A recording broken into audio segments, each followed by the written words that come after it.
محترم سامعین کرام، مشکوٰۃ شریف میں حضرت جریر رضی اللہ تعالیٰ عنہ سے روایت ہے کہ ایک مرتبہ نبی کریم صلی اللہ علیہ وآلہ وسلم عورتوں کے پاس سے گزرے تو آپ صلی اللہ علیہ وآلہ وسلم نے ان کو سلام کیا۔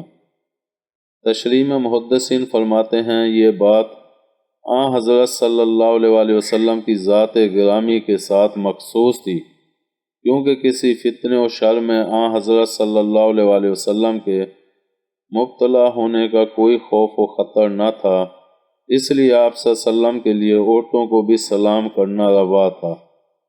لیکن آپ صلی اللہ علیہ وآلہ وسلم کے علاوہ کسی دوسرے مسلمان کے لیے یہ مکروہ ہے کہ وہ اجنبی عورت کو سلام کرے۔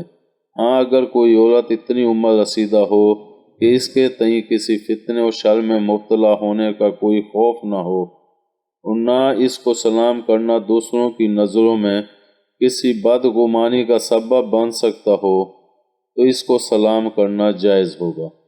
امید ہے آپ کو ہماری یہ ویڈیو پسند آئی ہوگی۔ پسند آنے کی صورت میں لائک کریں، کمنٹ کریں اور شیئر کرنا مت بھولیں۔ ملتے ہیں اگلی ویڈیو تک، اللہ حافظ۔